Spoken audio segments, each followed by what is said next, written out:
E claro, agradeço a minha esposa e meu filho que estão conosco, porque sem a família, irmãos, é difícil fazer a obra, né? Mas graças a Deus que a família está nos apoiando e estamos juntos, né, fazendo a obra. Irmãos, Deus tem com certeza mais um pouco a falar conosco, né? Porque o culto quem dirige é o Espírito Santo, não é isso?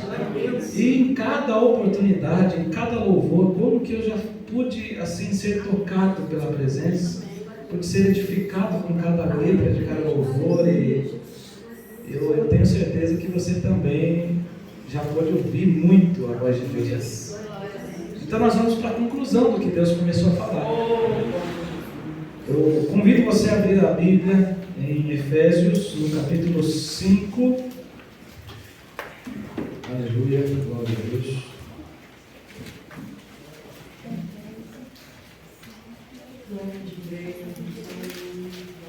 Aleluia.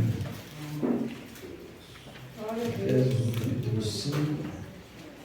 Nós vamos ler a partir do verso 25.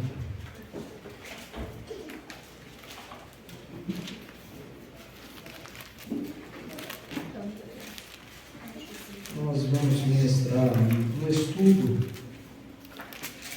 que vai ter como base a lição 12, que seria a lição ministrada hoje, né? Que tem por título Sendo a Igreja do Deus Vivo. Mas lá em Efésios capítulo 5, verso 25 diz: Vós, maridos, amai vossa mulher, como também Cristo amou a igreja e a si mesmo se entregou por ela, para a santificar, purificando-a com a lavagem da água pela palavra, para apresentar a si mesmo igreja gloriosa, sem mácula, nem ruga, nem coisa semelhante, mas santa e irrepreensível. Aleluia. Vamos para o versículo 32, irmãos, por favor. Grande é este mistério, digo-o, porém, a respeito de Cristo e da igreja. Amém? Nós vamos, pode ficar à vontade. Glória a Deus. Irmãos, nós temos com muita alegria o privilégio de juntos sermos chamados de a igreja do Deus que é vivo. Isso é um privilégio.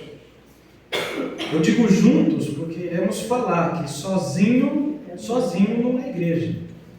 Sozinho pode ser templo, mas igreja é junto. Não dá para dizer, como muitos diziam na pandemia: ah, eu não preciso adorar junto. Eu sou a igreja. Mas a gente não vai encontrar biblicamente um texto dizendo que você sozinho é a igreja. A gente encontra na Bíblia falando: vós sois a igreja. Ou seja, junto. Não existe corpo de um membro só. O corpo é todos. Por isso nós vamos hoje explicar a respeito da natureza da igreja desse Deus vivo, que Paulo estava comentando na sua carta aos Efésios também, em 1 Timóteo. Nós vamos falar o relacionamento que Cristo tem com a igreja e por fim nós vamos falar a respeito das armas que nós temos à disposição contra os tempos de engano que estamos vivendo, estamos falando nesse simpósio aqui. Para isso, irmãos, eu gostaria também que os irmãos comigo vão lá em 1 Timóteo 3:15, para que nós possamos também entender o conteúdo dessa lição. A igreja de Cristo tem um papel, uma missão, uma função a cumprir nessa terra. Nós não fomos chamados à toa. Eu sempre falo isso, porque Deus não é um Deus que faz nada à toa. Nunca Deus fez algo sem propósito. Não é como o ser humano que às vezes faz, você pergunta: o que você está fazendo? Não sei, me deu vontade. Não, Deus não. Deus, tudo que Ele faz, Ele tem um propósito pré-estabelecido, determinado. Para trazer você aqui, para me trazer aqui, tem propósito. Ele não te trouxe à toa, eu não vim à toa. E o mais lindo de tudo é que Ele não desceu com a sua presença à toa aqui nessa noite, ou nessa manhã. A gente ministra à noite, quando vem de manhã sempre troca.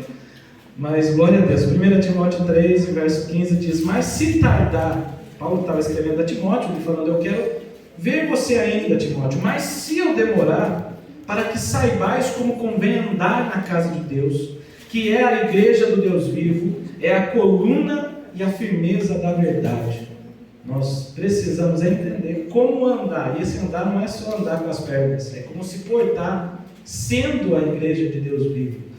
Então, primeiro vamos falar da casa do Deus vivo, que nós acabamos de ler, falando lá 1 Timóteo 3:15. Paulo diz, andar na casa de Deus, que é a igreja do Deus vivo. São duas expressões. Primeira expressão, casa de Deus. E casa de Deus a gente sempre lembra lá no Antigo Testamento, quando é falado para Salomão que ele iria edificar a casa do Senhor. Davi queria, mas Deus falou, não, essa obra não é para você, é para teu filho. Você vai edificar a casa do Senhor. Era chamado casa do Senhor, o templo. As paredes, que eram lindas do templo de Salomão, era chamado de casa do Senhor, o lugar onde o povo ia para falar com Deus, onde ia para ofertar o sacrifício. É esse templo, como esse templo. Esse templo é o lugar onde nós viemos ofertar, onde nós viemos adorar, onde nós viemos entregar a Deus aquilo que nós preparamos, aquilo que o Espírito Santo também nos usa para isso. E aqui nós viemos ouvir a voz do Senhor também. E essas paredes a gente chama de templo, que antigamente chamava de casa do Senhor. Mas quando Paulo cita na frente o versículo a igreja do Deus vivo, nós temos aí um conjunto de membros, você, nós, um conjunto de membros que é a igreja, que forma a igreja. Paulo, quando vai se falar de igreja, ele ainda fala domésticos da fé, aqueles que são da casa, ele ainda vai falar a respeito da família de Deus, ele fala ainda do corpo de Cristo e fala do templo de Deus. Então na Bíblia você vai ser citado com esses nomes, os domésticos, os familiares, aqueles que são próximos do corpo de Cristo. Eu diria não, para mim o que mais me toca muito quando a gente fala de igreja é o corpo, porque é uma simbologia tão tremenda falar de corpo na igreja. A gente sabe que Jesus é o cabeça e todos nós somos controlados, devemos obedecer às ordens que vêm de cima, que vêm do Senhor. E como Paulo sempre disse, não há um mais importante que o outro. Todos os membros têm uma função específica, diferente. Assim como em cada grupo aqui, cada um louva de um jeito. Quando um vem ensinar, quando vários professores da escola bíblica, cada um tem a sua forma de ensinar, cada um tem a sua forma quando vai pregar, cada um tem a sua forma de pregar. O que é lindo é que todos fazemos parte de um único corpo. E quando um fala, quando um louva, quando um adora, todo o corpo é edificado, todo o corpo vai se desenvolvendo. Amém, irmãos? Está dando para entender até aqui? Glória a Deus.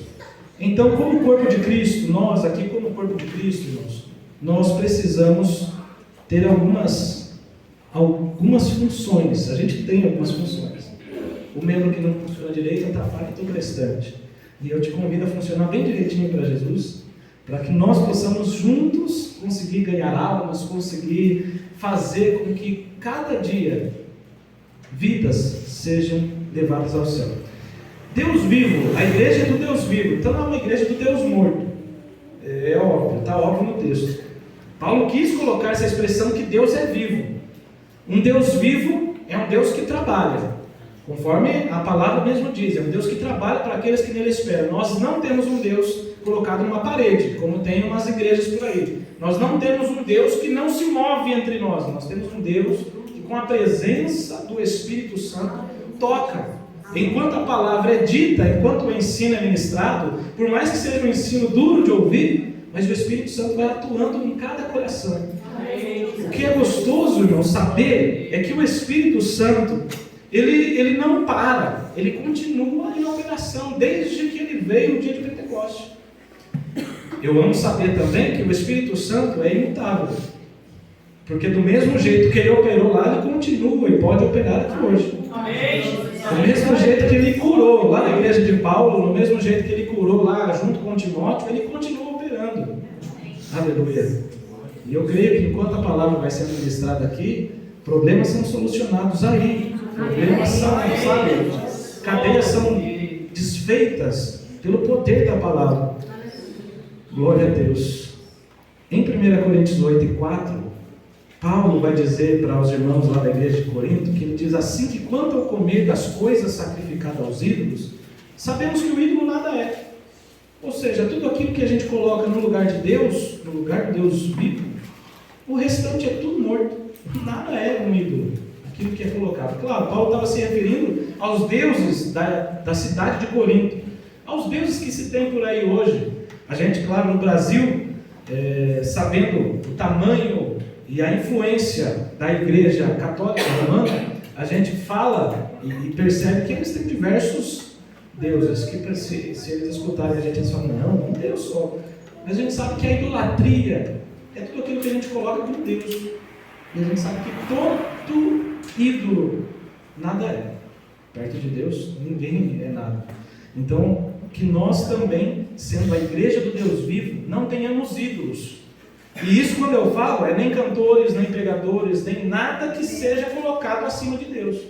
A honra, irmãos, que você deve dar é a Deus. O tempo que você deve dedicar é a Deus. Tudo que você deve levar como prioridade é a Deus. Principalmente o amor. Por mais, irmãos, que nós somos tentados, às vezes, a amar mais um parente, amar mais um filho do que a Deus, amar mais a esposa do que a Deus. Amar a família devemos, mas em primeiro lugar, como a Escritura diz, Deus é sempre em primeiro lugar. Aleluia.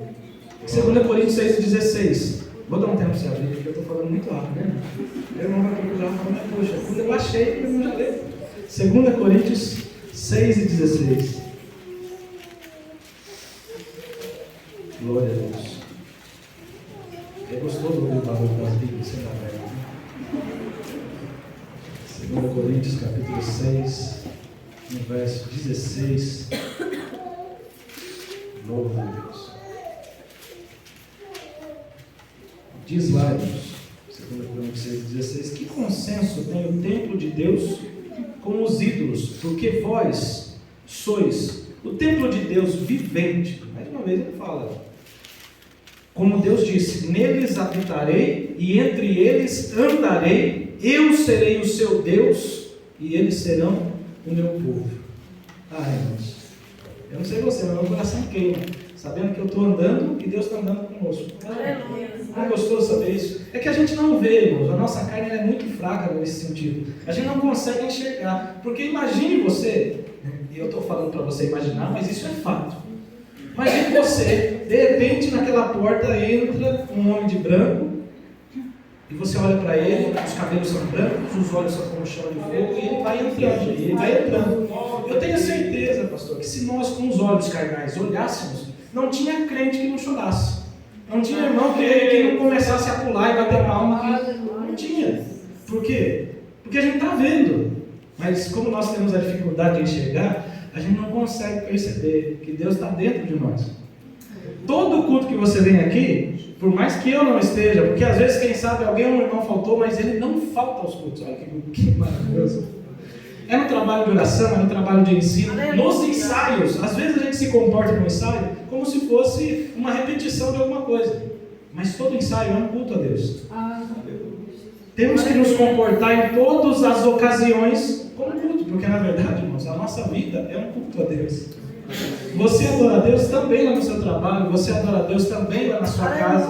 Então não há lugar em que você vai se comportar de modo irreverente. Todos os lugares nós estamos prestando um culto. Em todos os lugares juntos somos igreja. Glória a Deus. E a igreja do Deus vivo. Amém, irmãos? Você imaginou o homem entrando? Mas ele já entrou quando o primeiro crente entrou aqui. E ele continua aqui. Se tivesse uma cadeira bem linda, um trono bem lindo, a gente fala, olha irmão, aqui é Jesus. Aí quando a igreja para de glorificar, fala, irmão, Jesus não saiu não, está aqui ainda.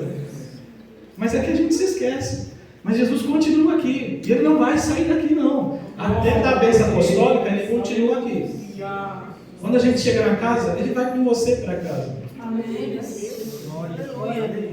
A gente sabe disso.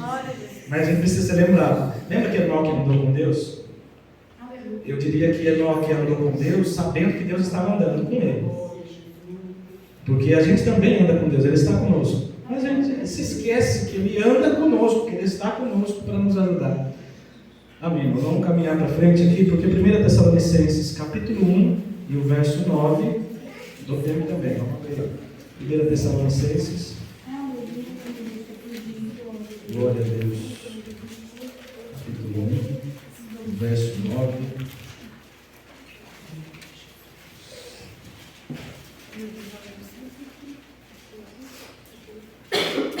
Porque eles mesmos anunciam de nós qual a entrada que tivemos para convosco, e como dos ídolos vos convertestes a Deus, para servir ao Deus vivo e verdadeiro. Nós adorávamos ídolos, e hoje nós adoramos um Deus que é vivo. Cegos, adorávamos coisas. Hoje adoramos o dono do universo, aquele que nos fez. Deus, que é uma pessoa. É importante falar isso. Deus não é uma coisa, Deus não é uma força, Deus não é uma energia. Deus é uma pessoa. Mas eu não estou falando disso que Deus é um humano. Tem gente que confunde pessoa com humano. Eu falo que Deus é pessoa porque Ele tem sentimentos, porque Ele fala, porque Ele ouve, porque Ele caminha, porque Ele age. Deus é uma pessoa. E nós sabemos que Deus tem gostos. É diferente falar que Deus tem gostos. Porque Deus se agrada de algumas coisas e de outras não. Quando a gente ama alguém, porque eu amo minha esposa, né, a mais linda do universo dela, e quando a gente ama alguém, a gente quer agradar essa pessoa. Mas para agradar alguém, a gente precisa conhecer os gostos da pessoa. E quando a gente conhece os gostos da pessoa, a gente procura fazer aquilo que a pessoa gosta. Não é, os irmãos que são casados? É assim, né, irmão? Pelo menos no começo do casamento é assim, né? A gente precisa fazer os gostos, aquilo que a pessoa mais gosta. Tá certo? Você sabendo que a pessoa não gosta de alguma coisa, se você ama, se você faz o que a pessoa não gosta, dá a impressão que você não ama. Eu acredito que não é só impressão, não. Porque eu sabendo, por exemplo, a minha esposa não gosta que, sei lá, eu fale alguma palavra, ela fala, não fala isso não, porque isso aí me desagrada, me deixa chateado. Se eu repetir, mano, por favor, dá a impressão que eu não a amo.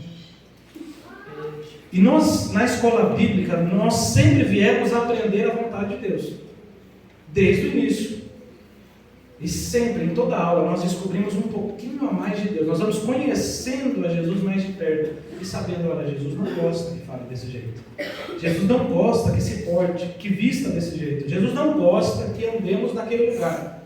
Pô, irmão, quando a gente se veste daquele jeito, será que a gente está amando a Deus? E quando a gente solta uma palavra que a gente já aprendeu pela palavra de Deus, que Ele não gosta, será que a gente está amando a Deus de verdade? E quando a gente age de alguma forma que você já aprendeu, não era para agir, como será que Deus fica, sendo Ele uma pessoa? A gente sabe que o Espírito Santo também se entristece.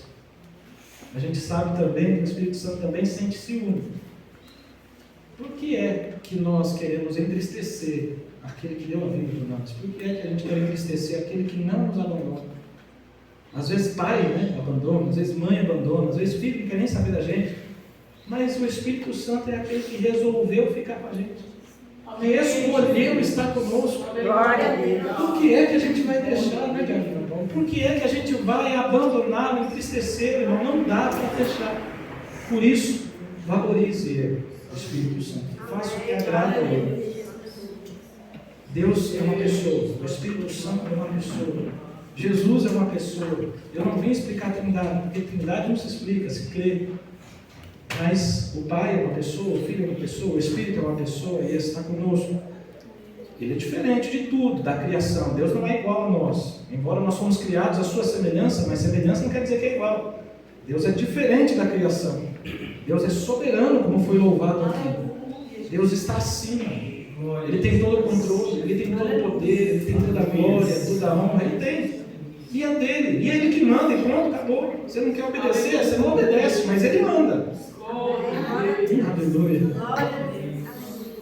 E é tão bom saber que esse Deus, como a gente chama teologicamente, chama transcendente. Quando está muito acima, Ele é transcendente. Ele tem todas as coisas maiores que nós, mas Ele tem uma característica que os teólogos chamam de imanente. Eu só vou traduzir. Imanente é aquele Deus que se relaciona conosco.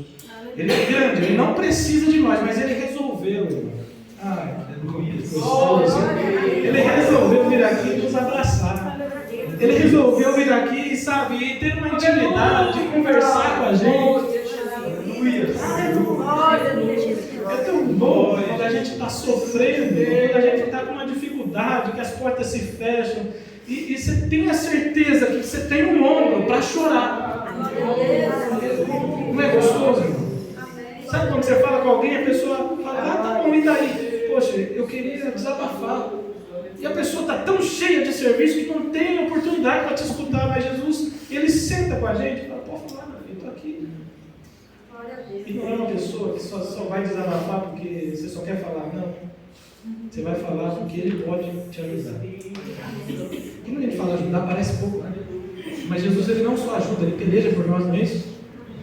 Jesus não só ajuda, ele trabalha por nós. Glória a Deus. Deus se relaciona conosco. Deus, ele atua na história. Tem uns camaradas por aí fora, perdoe pela expressão camarada, mas tem umas pessoas aí fora que eles falam que Deus criou o mundo e saiu correndo, deixou o mundo ao léu. Deixa aí o mundo girar como gira. Nós não somos desses. Nós cremos que Deus vive, opera e muda a história. Foi assim em vários pontos da Bíblia. Foi assim na minha história. Foi assim na sua história. Deus veio, desceu para a sua glória e mudou. Ah, era beberrão? Não, agora é pastor. Ah, era sem vergonha? Me perdoe a expressão também, pode usar uma expressão mais fácil de entender. Mas agora, ele é um homem de Deus, um servo de Deus, que eu vou usar para mudar a história de outros. Ai, irmão, como que Deus muda a história? Queira o homem falar que sim ou que não, Deus, ele continua agindo. Continua agindo. Às vezes, nós esquecemos disso. Esquecemos. Tem pessoas que brigaram muito por política, né, no ano que se passou. Foi uma confusão danada, direita e esquerda, né? Nós comentamos isso. Direita, esquerda, nós comentamos com o Diácono, não, perdão. E houve briga, não sei se aqui teve, acredito que sim. Mas teve até crente que perdeu a comunhão, porque tinha gente que falava, vou votar naquele camarada em vermelho. E aí o crente ficava doido. Ah, irmão, mas se aquele camarada entrar, irmão, teve muita igreja que fez campanha política. Não é errado o crente votar em alguém, tanto que a gente é obrigado, né? Não é errado a gente falar, ter alguma... A gente precisa ter uma posição, mas a gente não pode perder a comunhão. E quanta gente brigou, e quanto crente, irmão, quando entrou esse camarada no poder aí, daqui a pouco no Polícia Federal tirando aqui. Quanta gente, né? Que ficou assim, pastor, teve gente que entrou assim em colapso, quando falou, não, mas a urna e tal, a urna foi roubada, foi não sei o que, aquele camarada entrou no poder e tal. Perdeu até a fé. Esqueceu, irmão, que a pessoa que pisa lá no Planalto só pisa se Deus permitir. A gente esquece que Deus está no controle da história, Deus está no controle do nosso país. E se tiver A, se tiver B, se tiver C, se tiver macumbeiro lá governando, Deus governa a tua vida. Sabe, a gente se esquece disso. Não é o presidente que vai mudar a tua história, Diácono Paulo. É o Rei dos Reis e Senhor dos Senhores. Glória que controla a nossa vida. Bom, meu irmão, nada acontece por acaso, lembra que eu falei disso? Paulo disse em Romanos 8, 28, todas as coisas cooperam, contribuem. Não importa quem entra no poder, até isso vai contribuir para aumentar a tua fé, para o bem daquele que ama Deus. Então fica tranquilo, mas não tranquilo de fazer nada. Fica tranquilo de não ficar assim nervoso com as coisas. Fica tranquilo. E eu sempre costumo dizer, tem tanto hino falando fica tranquilo, né, irmão, na nossa época. Não tem mesmo? Mas você vai ficando tranquilo, muito tranquilo, para você ver onde você vai parar. Você tem que ficar um pouco preocupado com a sua salvação, né? A gente ficar tranquilo, não faz mais nada. Ah, irmão, o hino está falando, vou ficar tranquilo. Não, a Bíblia diz ser forte, corajoso, seja valente, levanta, fica de pé, que eu falarei contigo. Fica tranquilo, que às vezes é dito, é para você ter certeza que Jesus está com você. Mas vai ter luta. Mas Ele age na tua história. O segundo ponto, irmãos, que nós queremos citar é que a igreja é a coluna e firmeza da verdade. Eu fiquei tão feliz que na igreja tem coluna só para a gente conseguir ver. Por que será, irmão, que deixaram essa coluna, né? Eu acredito que o pastor queria tirar ela, não queria, pastor? Assim, ó, para ver os irmãos ali, tudo certinho, na hora de ministrar, não era melhor. Mas não dá para tirar, não, porque ela sustenta. Tem gente morando lá em cima. Se tira, as pessoas lá em cima caem. E nós aqui, ó, vamos embora. Porque a coluna tem uma importância muito grande. Antigamente, os templos maiores, né, que eram muito grandes, os templos lá na época de Paulo, tinham colunas que ficavam do lado de fora. E todo mundo que olhava a coluna via lá em cima algo que era sustentado, geralmente o telhado. Mas eles usavam muito em museus e em prédios, nos prédios da justiça, inscrições acima das colunas. Lá em cima era escrito verdades que o governante queria falar para a população. Então a coluna sustentava, além do telhado, algo que todo governante, ou às vezes o dono daquele prédio, queria que todo mundo soubesse. Olha, isso é tremendo. Nós somos chamados de colunas. Sustentamos algo que Jesus quer que todo mundo saiba. A verdade. Aleluia. Por isso Paulo diz, nós somos coluna e firmeza da verdade. As pessoas olham para a coluna e não dão muito valor, mas tem que dar valor para o que a coluna está sustentando. É para isso. Então Paulo ele disse, vou repetir, a igreja do Deus vivo é coluna, é firmeza da verdade. Vê se essa coluna está mole. Olha, tem até irmã também encostadinha na coluna, porque é firme, né? Mas sabe que não vai cair. Está firme ali. Porque a coluna é firmeza. Você não vem aqui no culto, ela está aqui. No outro culto, de repente a coluna foi para lá. Não. Ela continua no mesmo lugar. É coluna, é firme. E a igreja de Deus, um dia está assim, outro dia está de outro jeito. Um dia está aqui, outro dia está lá no mundo. Não, a igreja continua de pé no mesmo lugar. Firme. Pode vir vento, a coluna está aí. Até terremoto, essa coluna é para aguentar. É que tem umas coisas que quando Deus faz a terra treme, né? E aí vem pro chão mesmo. Mas aí é só quando Deus quer. Mas a coluna é firmeza da verdade, é a igreja. Essa verdade, irmãos, que nós seguramos é o Evangelho de Jesus, são as boas novas, a boa notícia. Por isso que mesmo sem falar, nós continuamos sendo coluna. As pessoas precisam olhar para nós cristãos que viemos à escola dominical e ver que em nós há uma coisa muito diferente. Há uma verdade sendo exposta. As pessoas precisam olhar para nós e falar, por que é que ele é desse jeito? Por que é que quando eu olho para ele tem um brilho diferente? Tem uma coisa diferente? Por que é que aquele crente, mesmo sem dinheiro, ele continua com um sorriso no rosto? Aí você está pensando, poxa, por que eu fiquei de cara feia quando não tinha dinheiro? Aqui a gente está aprendendo como se portar com uma igreja do Deus vivo. Não é para você andar mostrando os dentes. É para você continuar do mesmo jeito, com dinheiro e sem dinheiro. Na luta, na alegria, na tristeza, é para a igreja continuar firme. Ela não é para ficar mudando. De repente você chega no serviço chutando tudo. A turma fala, nossa, por que o crente está bravo? Eu responderia, porque ele não confia em Deus. Porque quem confia em Deus, já sabe que toda luta é passageira. Já sabe que essa prova não dura até o fim. E tem a certeza que o nosso Deus é quem nos conduz. Aleluia. Com verdade em cima da coluna, nós temos o dever de propagar o Evangelho. Nós temos o dever de testemunhar. Nós temos o dever de defender a verdade. Jesus não precisa ser defendido, mas essa verdade, ela precisa ser defendida. Ela está nas nossas mãos. Você não vai permitir que em cima da coluna chegue alguém e arranque o teto. Não. Precisamos defender. Às vezes as pessoas vêm, né, sei lá, no seu serviço, começa a contar piadinha, tá certo que você não vai ficar ao redor. Mas nós precisamos defender a verdade do Evangelho. Paulo sempre falou, todo obreiro precisa saber refutar, saber destruir o conceito das trevas. Então que nós, como obreiros, como crianças, como irmãs, como casa do Deus vivo, que nós saibamos a nossa posição e não permitamos que as pessoas venham tentar influenciar outros com mentira. Ontem no simpósio, lembra aquela nota grande que eu mostrei? Tenho aqui ainda, quem quiser trocar por R$100 eu troco. Mas aquela nota grande lá, se você vê-se eu tentando enganar alguém, você não pode deixar. Não podia deixar. Assim é hoje. Quantas pessoas, às vezes, sobem até em púlpitos, querendo mudar a verdade do Evangelho. Nós não permitimos isso. Eu tenho certeza que se alguém começar a pregar alguma coisa errada, até eu, se começar a desviar a atenção do pastor, já me tira, que dá o microfone, você vai embora. E vai embora de a pé. E tem que ser assim.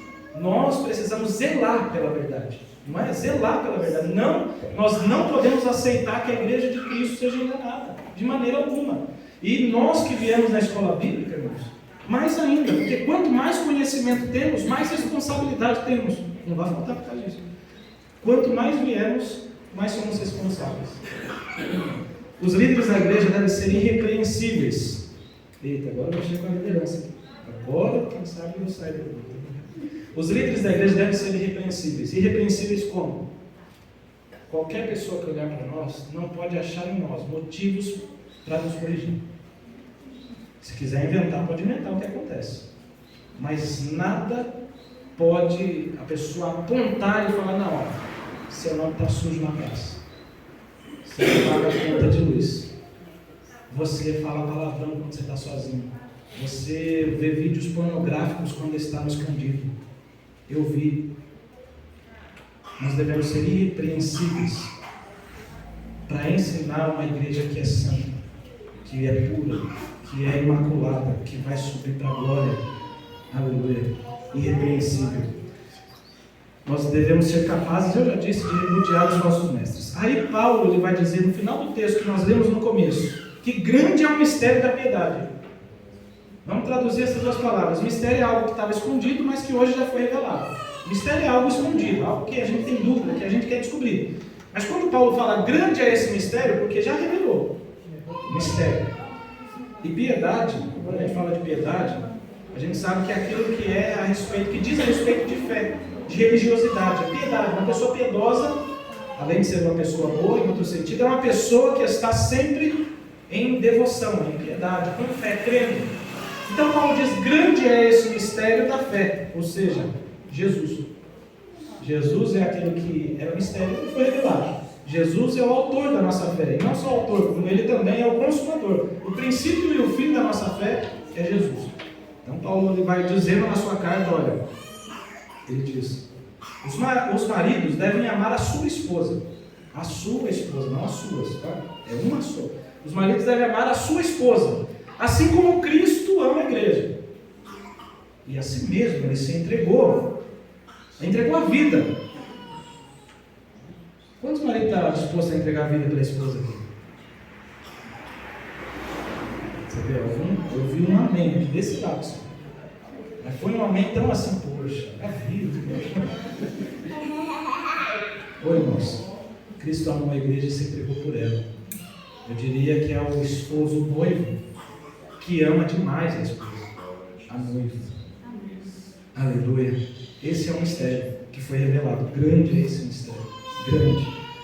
Cristo exige da noiva, e ele pode exigir, santificação e pureza. Ele exige da noiva. Porque se a noiva falar, mas por que você está exigindo?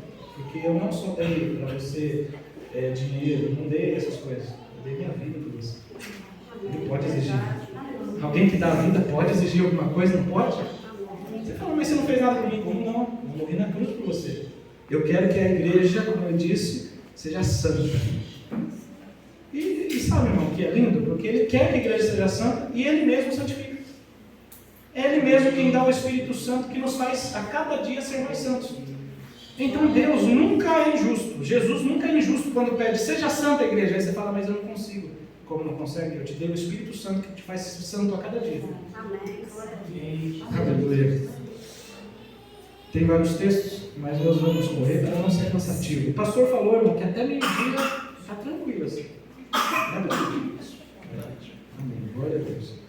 Mas não bota lá, irmão. Pode ficar tranquilo. Eu sei que você estiver com fome, não crente com fome. Olha. João 15 e verso 3. Abra lá. João 15, verso 3. Me ajude, por favor.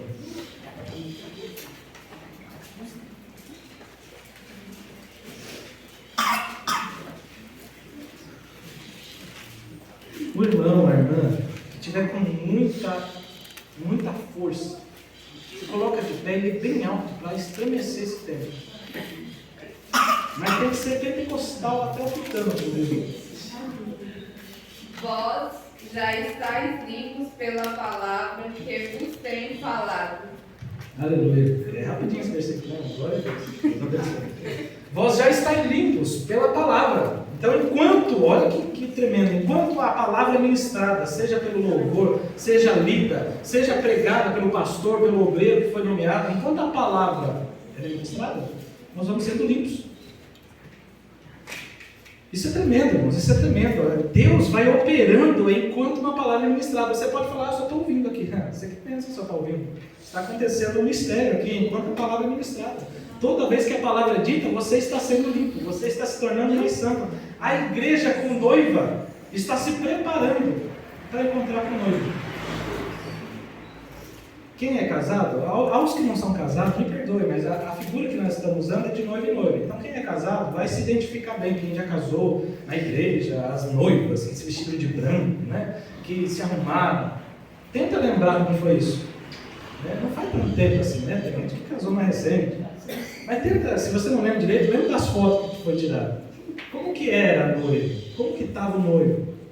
Para comparar com a igreja, claro, nós somos muito menores do que isso. Mas tenta imaginar um pouco. Quem que estava suja no dia do casamento? Mas bem suja mesmo assim, cheio de barro.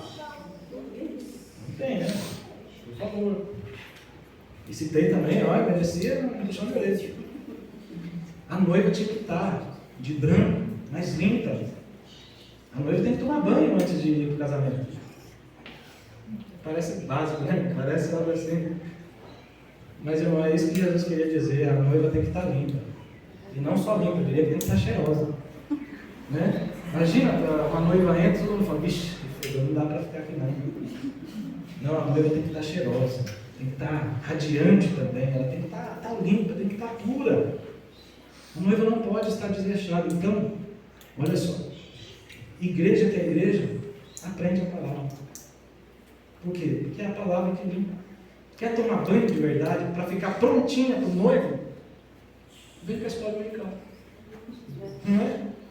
A lavagem está aqui, ó, sendo lavado, um banho de palavra que limpa a alma, limpa a vida, limpa tudo. É a escola bíblica, é a palavra. E não depende, irmão, não depende de quem está ministrando. Porque você fala, mas é o diácono João Paulo que vai ministrar, não, ele vai ministrar a palavra que limpa. O pastor que vai ministrar hoje, mas é a palavra que limpa. Se ele ministrar a palavra, se ela ministrar a palavra, você vai ser limpo, porque é a palavra. Aleluia. Cristo nos santifica, já falamos sobre isso, mas santificar, só para deixar bem claro, e ainda, irmão, olha, eu sinto muito, né, de quando a gente vai num lugar e fala com crentes, e ainda crentes que têm a ideia de que ser santo é aquela pessoa mais importante que faz milagre.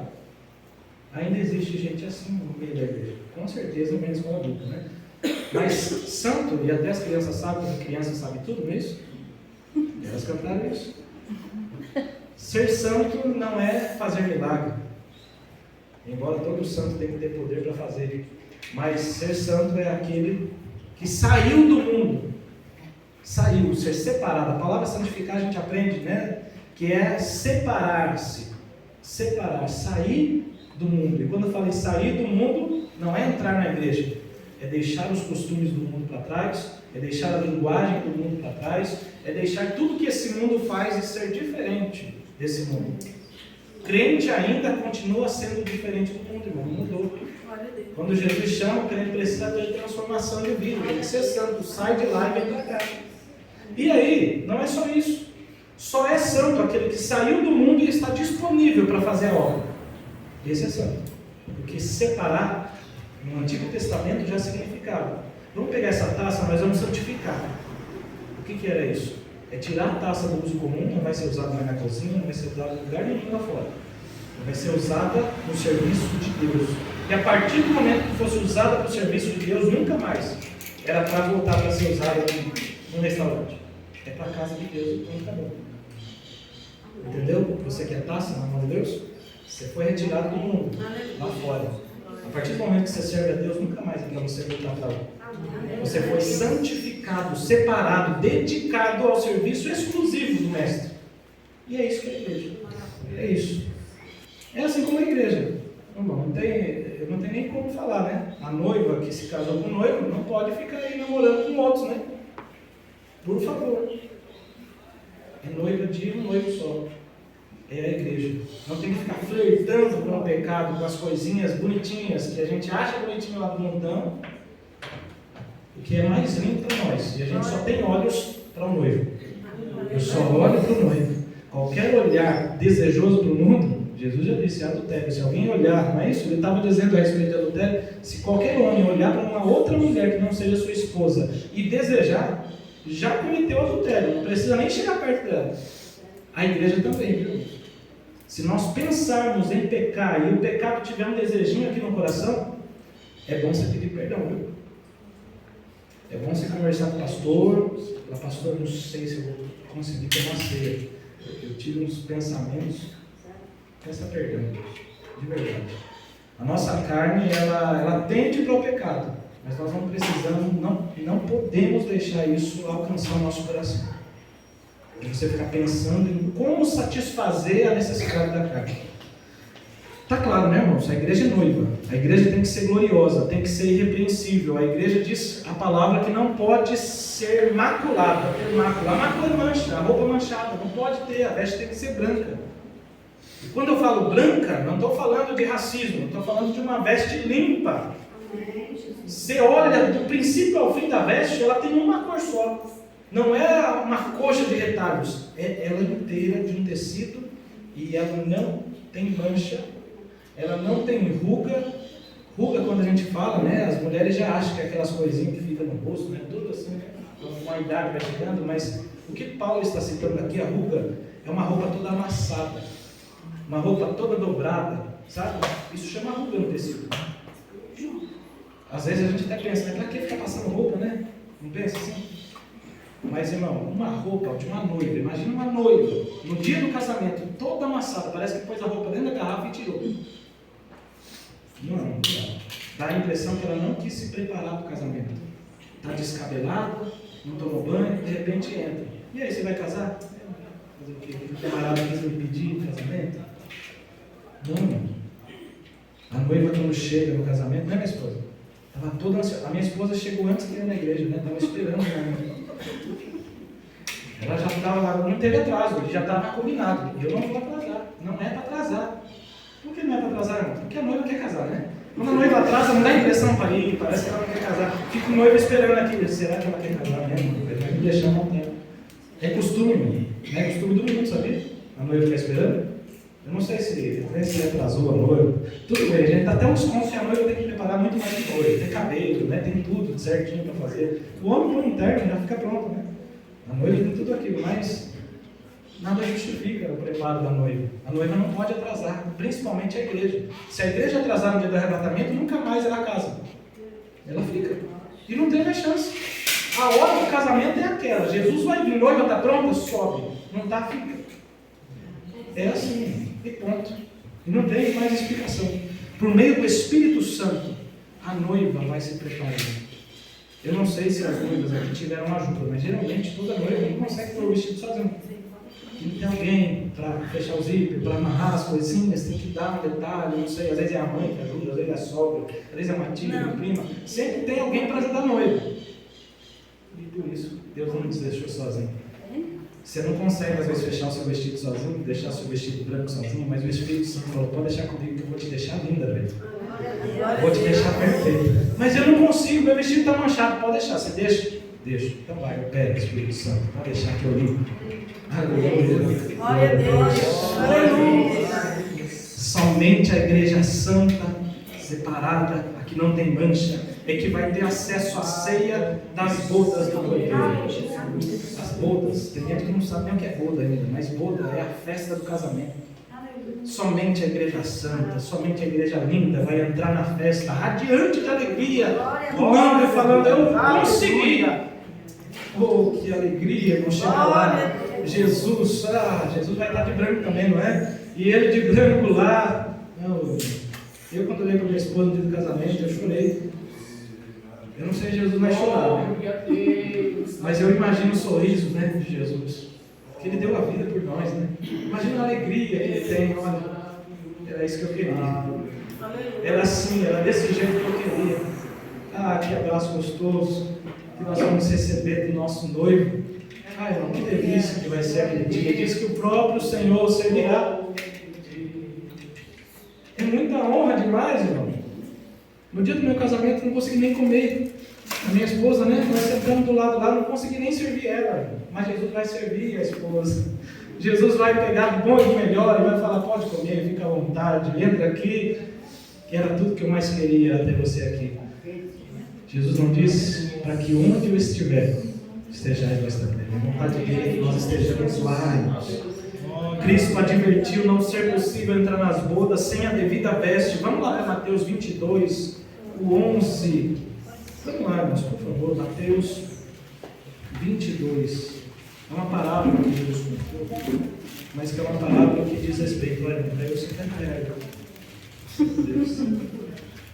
Mateus 22, o 11.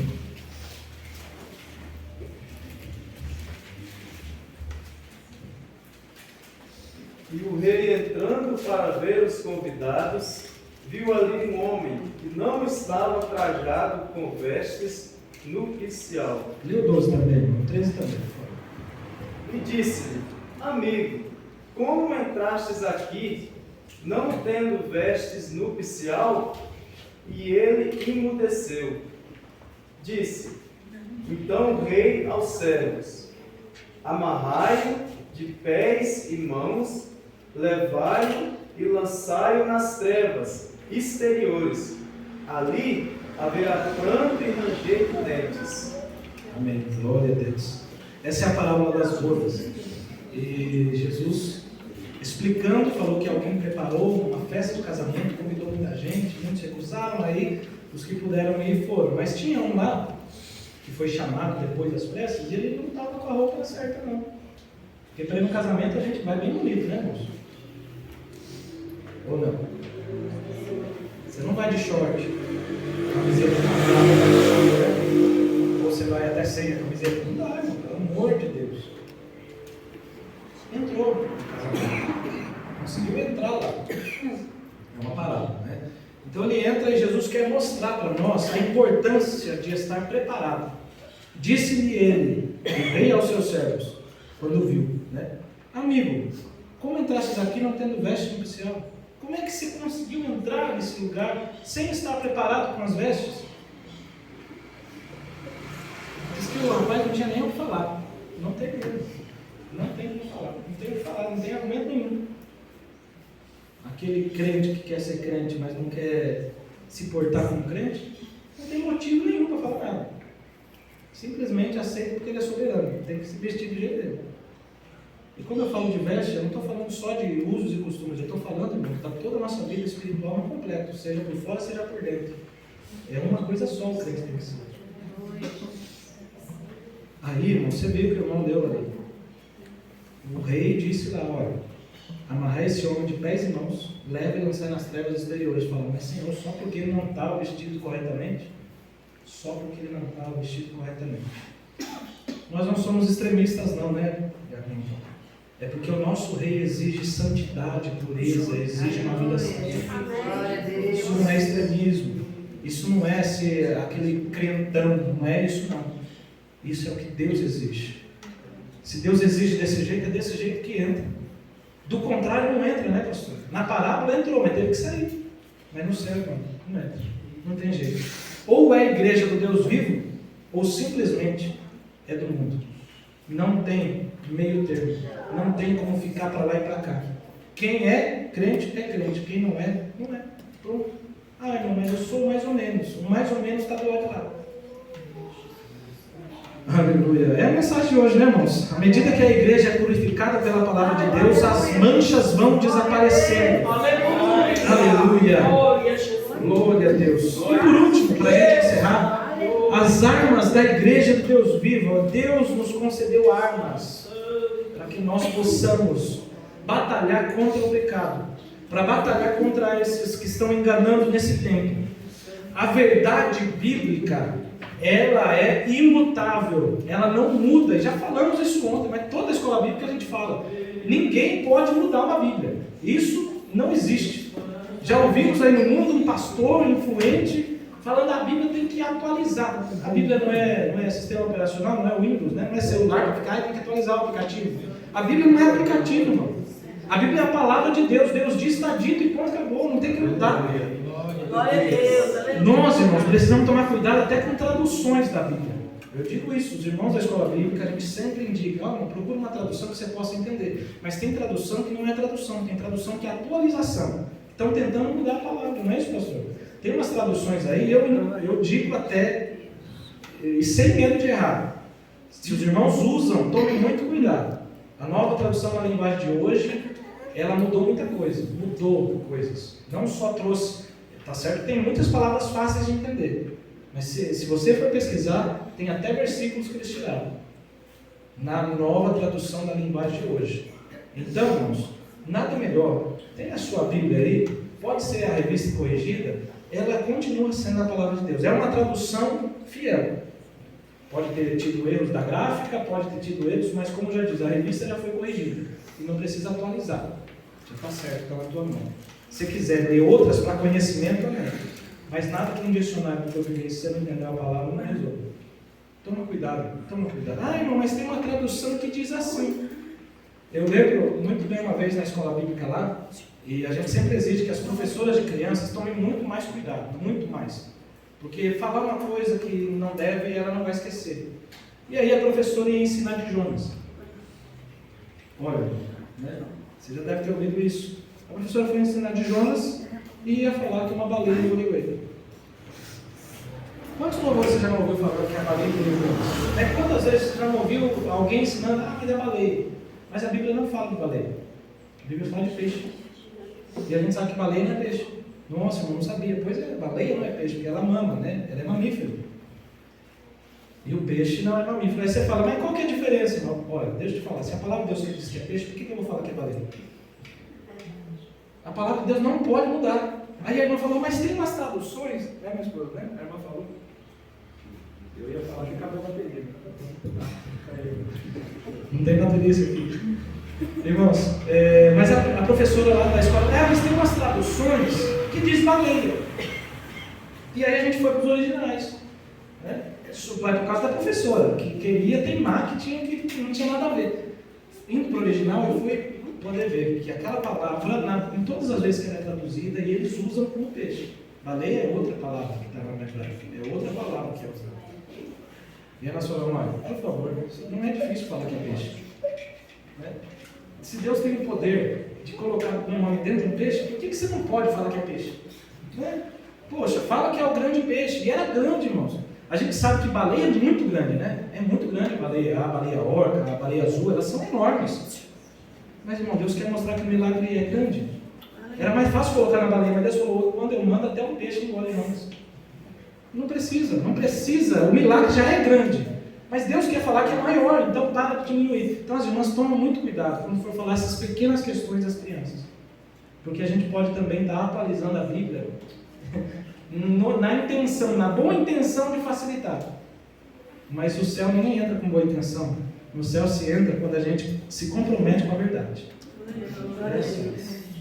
Boas intenções, como diz o ditado no mundo, de boas intenções o inferno já está cheio. E no céu não é boa intenção que chega lá no céu. No céu é com fé, é com a graça de Deus. Aleluia. A igreja então é a fiel depositária dessa fé, disse ali em 1 Timóteo, a coluna firmeza da verdade. Deus nos entregou essa verdade, depositou em nossas mãos essa verdade, e a verdade é assim. Jesus falou assim, é essa verdade que vocês vão ensinar. Então, vocês não é para ficar mudando a minha palavra. Eu nem vou falar daquela outra, né? Eu nem vou xingar ela, mas teve uma outra aí na televisão, se vocês ouviram, se viram na internet, teve uma outra que não tem caráter para falar de nada para ninguém. Ela falou, porque a Bíblia é antiga, né? Nós estamos num tempo moderno, então a Bíblia não serve para hoje. Irmão, né? Não dá vontade de chamar de filhote de filisteu, né? Porque o que essa pessoa tem que influenciar os nossos jovens hoje? O que ela quer tocar nos filhos dos outros hoje? Não, irmãos. Na minha família, na tua família, pessoa endiabrada não vai tocar, não. Glória a Deus. A minha família, a tua família é protegida pelo Espírito Santo. Não tem influência de mídia, não tem influência de fora que vai tocar a nossa família. Mas para isso, irmão, tem que estar na escola bíblica. Para isso tem que estar a família, o filho tem que estar conhecendo a verdade. Tem que estar sabendo a verdade. Aleluia. Cada um de nós somos despenseiros, nós já comentamos a respeito disso ontem, então eu vou passar mais para frente. E a responsabilidade que cada um de nós tem, Jesus exemplificou em várias palavras, Jesus disse que o servo vai ser muito bom quando o Senhor encontrar servindo desse jeito como um bom dispenseiro. O Senhor saiu viajar, diz Jesus, um homem, um dono de terras, alguém muito importante, muito rico, saiu viajar e deixou o servo responsável pela casa. Diz que o bom servo é aquele que cuida, que dá o alimento para os filhos, que dá o alimento para os outros empregados, que distribui tudo, acorda cedo, faz todas as atividades para que a casa continue sendo casa, continue organizada, continue tudo com as suas funções. Mas há um outro servo, disse Jesus, que quando viu que o Senhor foi embora e deixou tudo nas suas mãos, começou a espancar os seus conservos, começou a não cuidar mais da comida, começou a desleixar. Esse é um mau servo, que vai ter um grande castigo. Mas o bom servo é aquele que continua servindo assim, irmãos. Assim do jeito que nós estamos aqui hoje. Continua falando a palavra, continua ouvindo a palavra, tem comida, tem alimento, tem gente que louva, tem gente que adora. A casa continua assim, como Deus a instituiu. Continua, não muda, é assim. Glória a Deus. Deus falou sobre o mordomo fiel, Jesus falou sobre o mordomo fiel, sobre os talentos, sobre os servos, sobre as 10 minas, mas não dá tempo de a gente falar, porque senão eu passo do meio-dia. Espera que o salvo cumpra o seu dever com irrestrita lealdade. A minha esposa viu até no relógio, né, para ver se não é mais de meio-dia. A esposa da gente é muito bom quando está ministrando, sabe? Né? A esposa, eu não sei os irmãos que ministram que tem esposa aqui, mas quando ministra, dá uma olhada para a esposa. Se ela tiver com cara feia, para. Entrega o microfone, porque ela está ouvindo, né? E se a esposa que ama o marido fala que está ruim, não, melhor não entregar. A minha esposa está sorrindo, glória a Deus, dá para continuar um pouco. A igreja deve viver e propagar essa mensagem. Qual mensagem? O ensino da verdade. Eu vou pular, porque ontem nós já falamos muito a respeito disso, eu só quero deixar claro nesse segundo ponto, que o líder que foi chamado para ensinar, ele não pode ceder a 3 coisas que eu vou repetir, porque o simpósio é esse tema, o tempo de engano. Sempre que você for ensinar, pastor, líder, diácono, e você que vai ser líder, ou você que é membro, mas que está discipulando alguém lá no seu trabalho, você não pode abrir mão ao liberalismo teológico. Meus irmãos, liberalismo é o quê? Liberalismo é essa palavra que está liberando, vai liberando tudo, vai mudando as coisas, vai deixando tudo mais fácil. Está liberando, está abrindo as portas, vai deixando tudo mais legal. Mas no último dia não tem nada de legal, vai ficar. Tem muitas igrejas, eu acredito que aqui por ser uma metrópole, deve ter muitas igrejas liberais. Muitos templos, né, lugares onde as pessoas se reúnem, que eu não quero nem chamar de igreja, que onde a palavra não é mais pregada. Eles falam o que são coaches, né? Você não é coach não, né? São coaches que falam, irmãos, aquilo que a pessoa quer ouvir. Se sai de lá animado, aqui e tal, é uma alegria, eu posso, eu consigo, eu faço. Onde está escrito isso na Bíblia? Que eu posso, eu consigo, eu faço. Paulo sempre falou que não conseguia, não. Que o poder de Deus se aperfeiçoava na fraqueza. Quando ele sabia que não podia, era aí que Deus pegava ele e fazia. Quem pegava? Deus. Quando a gente não pode, é que Deus usa. Quando a gente reconhece, eu não sei, é que Deus fala, eu vou te fazer saber. Ai, irmão, de verdade mesmo. Toda vez que você for subir num púlpito ou for ensinar, e você estiver muito confiante, tenha certeza, vai ser o pior fracasso que você tiver. Se você entrar muito cabeça erguida para ministrar, você vai descer chorando. Porque não somos nós. A capacidade não vem de nós, é de Deus. A capacidade vem de Deus, então a glória é dele.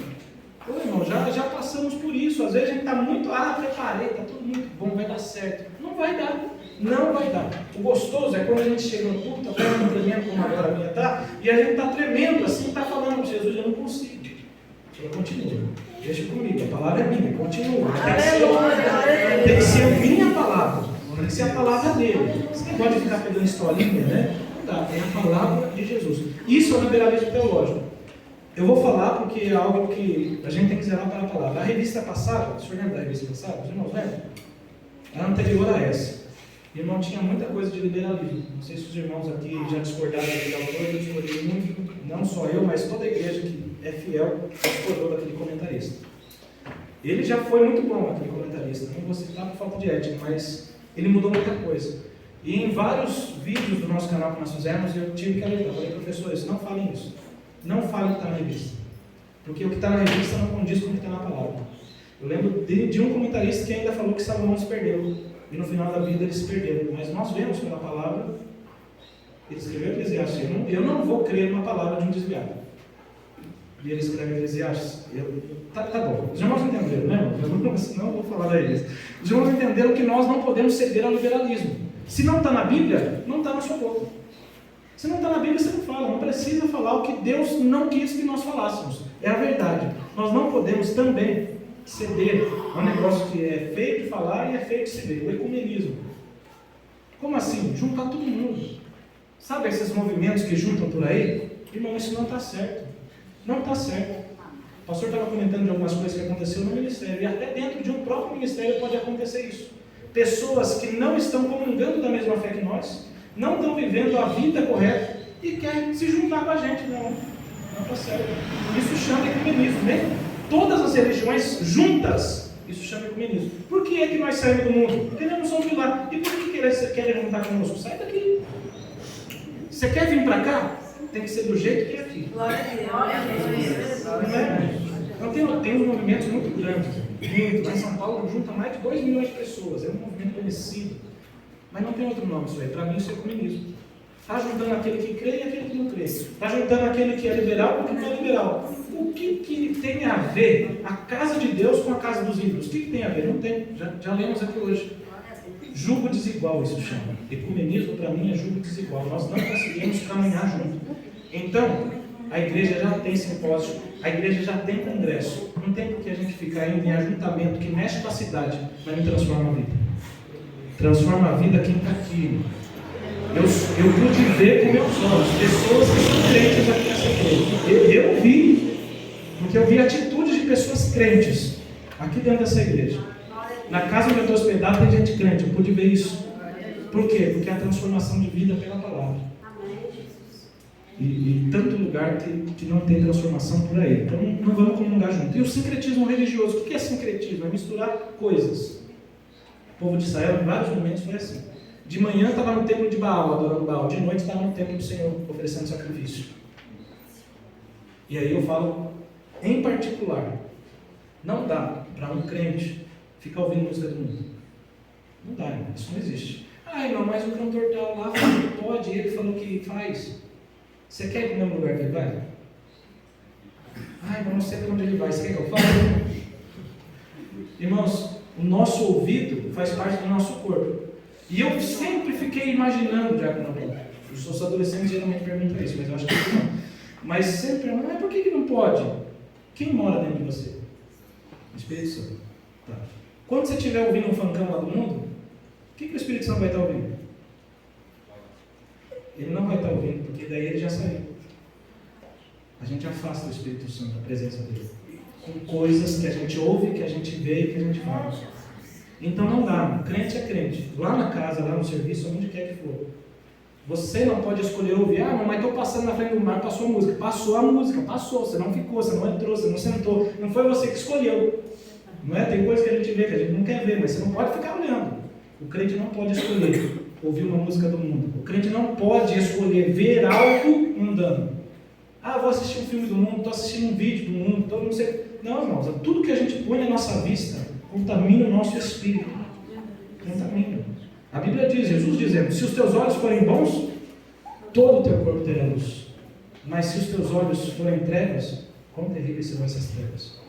Então tome cuidado com o que você olha, com o que você ouve, com o que você fala, onde você pisa. A igreja de Deus vivo não compartilha do liberalismo, do ecumenismo e do sincretismo. E depois tem gente ainda que ouve música do mundo, ouve as coisas, chega aqui na igreja para a oportunidade. Como que adoram um homem desse? Não adora, irmão. Deus não procura momentos que você adora. Deus procura o adorador. O adorador é o quê? Adora de manhã, tarde à noite. Ele é adorador. Ele não é amador. Ele é profissional em adorar. Do começo ao fim ele adora. Se na casa ele não adora, ele não é adorador. Ele é adorador, aquele que adora na casa, adora no serviço, e na igreja ele conclui a adoração. Glória a Deus. Somente a verdade é capaz de libertar o pecador. João 8,32. Conhecereis a verdade, e a verdade vos libertará. Nas igrejas liberais está precisando de verdade, porque as pessoas não estão sendo mais libertas. nas igrejas ecumênicas está precisando de verdade, porque não está sendo mais liberta as pessoas. Aqueles crentes de sincretistas que estão misturando a fé com o que não é certo, precisa da verdade, porque é a verdade que liberta.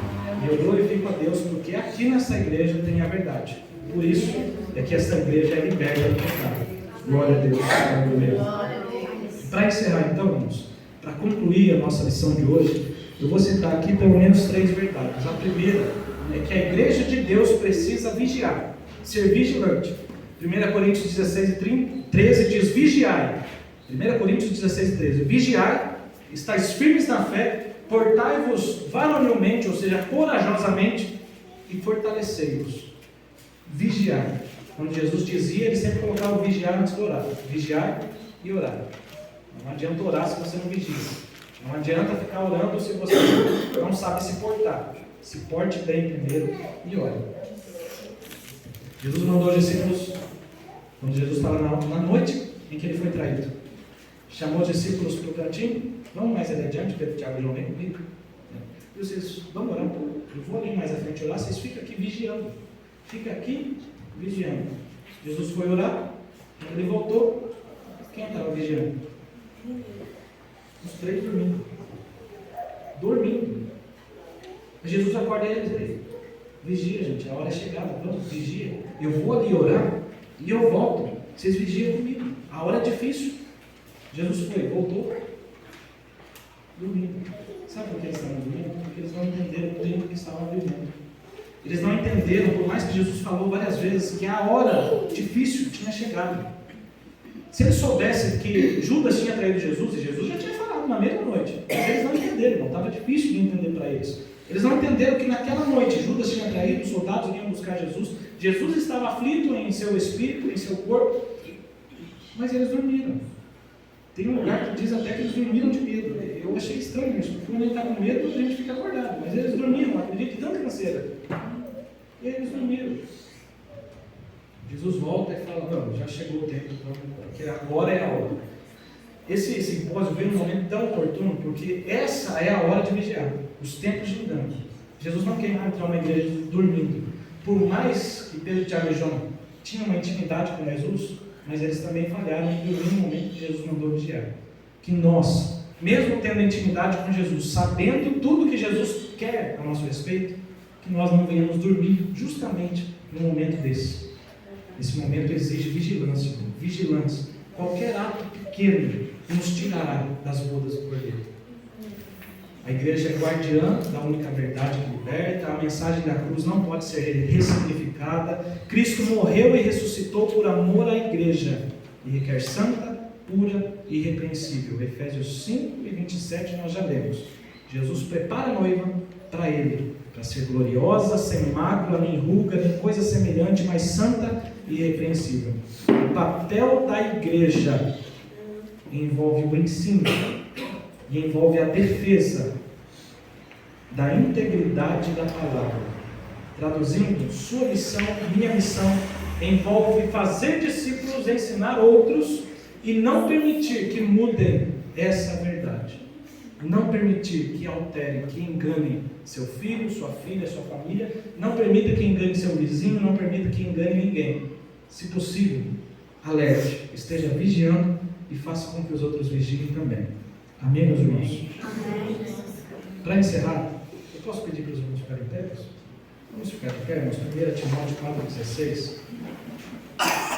1 Timóteo 4,16, eu convido os irmãos a ler juntos.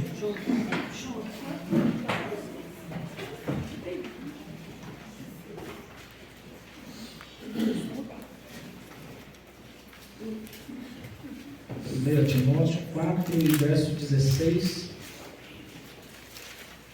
Eu vou ler na revista corrigida. Eu peço que os irmãos no 3, todos juntos, leiamos, tá bom? Se você tiver uma tradução diferente, não tem problema. Só me deixa de ler, pode ler. Tá? O texto começa com "tem cuidado de ti mesmo", só para você ter certeza que você achou o texto, tá bom? 1 Timóteo 4,16. No 3, vamos ler bem forte, irmão, como igreja pentecostal, para fazer o povo de fora ouvir, os de cima também. No 3, 1, 2, 3.